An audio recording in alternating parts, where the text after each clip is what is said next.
Hello guys, आज के इस वीडियो में हम पढ़ेंगे टाइप्स ऑफ डीसी मशीन। ठीक है guys, types of DC machine पढ़ने से पहले मैं कुछ चीजें बताना चाहता हूँ, जैसे कि equivalent circuit of DC machine. मैं ये क्यों बताना चाहता हूँ ये आप समझ लीजिए। मैं इक्विवेलेंट सर्किट इसलिए बताना चाहता हूँ क्योंकि आप जब न्यूमेरिकल्स बनाओगे तो आपको उस वक्त बहुत आसानी होगी। ठीक है, इसलिए मैं ये बताने जा रहा हूँ। गाइस, हम लोग क्या जानते हैं, मैंने जब डीसी मशीन पढ़ाया था तो उसमें मैं बताया था जो स्टेटर के साथ जो फील्ड प्रोड्यूस होती है, पोल स्टेटर के साथ पोल्स अटैच रहता है, जैसे कि मैं इस फिगर में देख सकता हूँ। देखिए, मैंने जब बताया था मैंने बोला था ये स्टेटर रहता है, स्टेटर के साथ पोल अटैच रहता है। पोल और पोल में ही जो वाइंडिंग की रहती है उसको हम फील्ड वाइंडिंग कहते हैं। ठीक है, तो इसमें फील्ड वाइंडिंग कहते हैं। और जो आर्मेचर के साथ जो रोटेटरी पार्ट है, रोटेटरी पार्ट मेरा क्या होता है, रोटर होता है। ठीक है, रोटर के साथ जो मतलब कि रोटेट करता है उसे हम आर्मेचर वाइंडिंग कहते हैं। ठीक है, तो गाइस यहाँ पर यही देखना है, मैंने ये चीज बता दिया। अब यहाँ पर ये देखिए equivalent circuit of DC machine. DC machine का इक्विवेलेंट सर्किट क्या है। ठीक है, armature of DC machine can be represented by, armature होता है जो डीसी मशीन का, आर्मेचर जो होता है डीसी मशीन का can be represented by equivalent, can be represented by equivalent circuit by the three series of connected element. Three series of connected element मतलब कि इसे कहने का मतलब ये है कि ये जो आर्मेचर होता है डीसी मशीन का, उसको हम तीन कनेक्टेड एलिमेंट, तीन जो होता है सीरीज में कनेक्टेड एलिमेंट मिलकर इक्विवेलेंट कर सकते हैं। यहाँ पे जो ई होगा, ई जनरेटेड वोल्टेज को दिखाएगा, मतलब कि यहाँ पर जो ई है, ई जनरेटेड वोल्टेज को दिखाएगा। आर ए जो होगा आर्मेचर रेजिस्टेंस को दिखाएगा, जो आर्मेचर यहाँ रेजिस्टेंस होगा वही इस चीज को दिखाएगा। और भी क्या दिखाएगा, brush contact voltage drop, brush के साथ जो कॉन्टेक्ट में है और वोल्टेज ड्रॉप हो रहा है उसको दिखाएगा। ठीक है, अब यहाँ पे ये फिगर दिया हुआ और ये भी फिगर दिया हुआ। ये फिगर जैसा कि हम लोग जानते हैं जनरेटर में क्या होता है, जनरेटर में हमें वोल्टेज चाहिए, आउटपुट में हमें वोल्टेज चाहिए। ठीक है, आउटपुट में हम लोग को वोल्टेज चाहिए तो हम लोग का जो करंट का डायरेक्शन होगा, जहां पर वोल्टेज होगा वहां पर ऑटोमेटिकली करंट भी आ जाएगा। तो हम लोग करंट बाहर चाहिए, इस कारण हम लोग ये जो फिगर अभी दिख रहा है ये जनरेटर का फिगर है। ठीक है, जनरेटर का, क्योंकि यहाँ पर करंट बाहर निकल रहा है और इसका इक्विवेलेंट जब हम करेंगे तो हम लोग इस वक्त यहाँ पर जब बाहर निकल रहा है तो यहाँ पर माइनस, ऊपर माइनस का साइन रहेगा, नीचे प्लस का सिंबल रहेगा। ठीक है, अब अगर ये जनरेटर का, तो मोटर में क्या होगा, हम लोग जानते हैं कि मोटर में करंट हमको चाहिए, हम लोग को करंट इनपुट में चाहिए। तो हम लोग उस वक्त क्या काम करते हैं, इसको हटा देंगे और करंट इनपुट में ले लेंगे। तो यहां पर क्या हो जाएगा, यहां पर प्लस हो जाएगा और यहां पर माइनस हो जाएगा, तो हम लोग का करंट इनपुट में आ जाएगा। ठीक है, ये हमारा इक्विवेलेंट सर्किट हुआ। ठीक है, अब आते हैं कि टाइप्स ऑफ मोटर कितने प्रकार के होते हैं, sorry types of DC machine कितने प्रकार के होते हैं। तो पहला हमारा है सेपरेटली एक्साइटेड डीसी मशीन। यहाँ पर सेपरेटली एक्साइटेड, इसमें नाम ही चाहिए सेपरेटली एक्साइटेड, मतलब कि जो फील्ड, ये जो हमारा है ये फील्ड वाइंडिंग है। ठीक है, फील्ड वाइंडिंग, हमारा फील्ड वाइंडिंग और आर्मेचर वाइंडिंग दोनों अलग अलग होगा।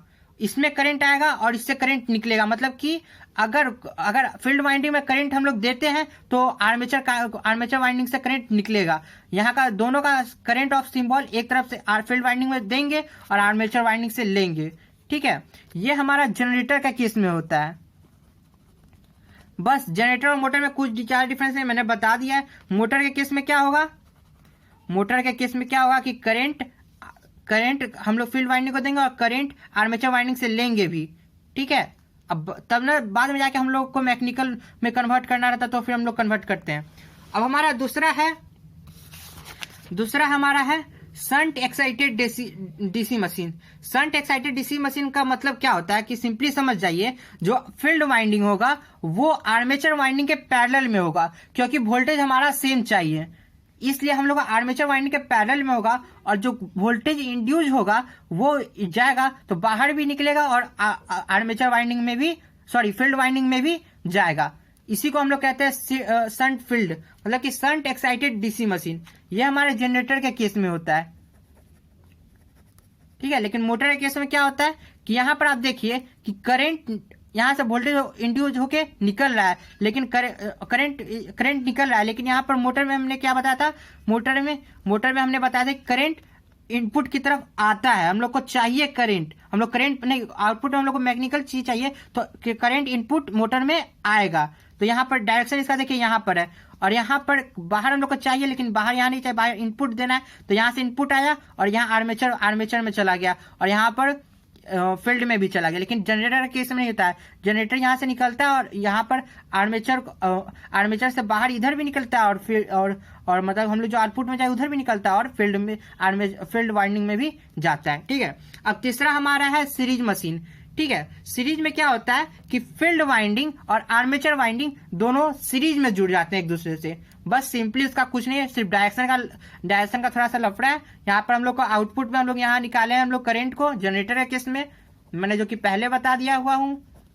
और यह हमारा आउटपुट के केस में हम लोग को मोटर के केस में क्या चाहिए कि हम लोग को मोटर के केस में करंट इनपुट में चाहिए। बस मैंने यही डायरेक्शन चेंज किया है, बस सिंपली दोनों है कि आर्मेचर को फील्ड वाइंडिंग को और आर्मेचर को हम लोग सीरीज में कनेक्टेड कर दिए हैं।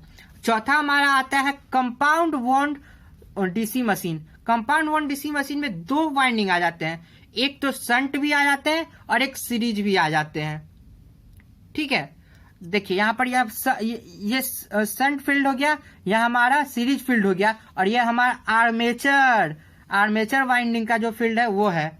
बस यह हमारा जनरेटर है और ये हमारा मोटर है। बस सिंपली इसमें कुछ डिफरेंस नहीं है, ज्यादा नहीं है। इसको जो हमारा शंट फील्ड होगा वो आर्मेचर फील्ड के पैरेलल में होगा, और आर्मेचर के साथ सीरीज में जो होगा वो सीरीज वाइंडिंग रहेगा। ठीक है, बस इस जनरेटर और मोटर में डिफरेंस सिर्फ एक डायरेक्शन का होता है। आप यहाँ पर देख सकते हैं कि यहाँ पर डायरेक्शन निकल रहा है, क्योंकि यहाँ पर जनरेटर है, वोल्टेज हम लोग को चाहिए तो बाहर निकलेगा, तो बाहर निकल रहा है, और यहाँ से इनपुट आ रहा है। ये इसमें भी जाएगा, इसमें भी सेम केस रहता है, लेकिन इसमें डायरेक्शन देखिए, ये आउटपुट निकाल के बाहर देगा, लेकिन इसको करंट चाहिए तो ये अंदर की तरफ जाएगा। ठीक है, ये तो हमारा शॉर्ट हो गया, कंपाउंड वॉन्ड डीसी मशीन में शॉर्ट हो गया। लेकिन लॉन्ग में क्या होता है, कुछ नहीं होता है। लॉन्ग में एक एक्स्ट्रा वाइंडिंग आ जाता है, ये शंट वाइंडिंग आता है, ये पैरेलल में आ जाता है, और ये दोनों जो सीरीज में रहते हैं, ये दोनों जो पहले सीरीज में थे, नहीं सीरीज में नहीं थे, ये दोनों पैरेलल में थे, और इस दोनों का इक्विवेलेंट सीरीज में था। हम कुछ नहीं करेंगे, हम लोग सीरीज में इसको सीरीज वाइंडिंग को ले लेंगे और आर्मेचर वाइंडिंग को ले लेंगे। बस यही हमारा टाइप्स ऑफ डीसी मशीन है। ठीक है गाइस, अगर मेरा वीडियो पसंद आए प्लीज लाइक करिएगा, शेयर करिएगा और कमेंट करिएगा, और प्लीज चैनल को जरूर सब्सक्राइब कर लीजिएगा। Thank you.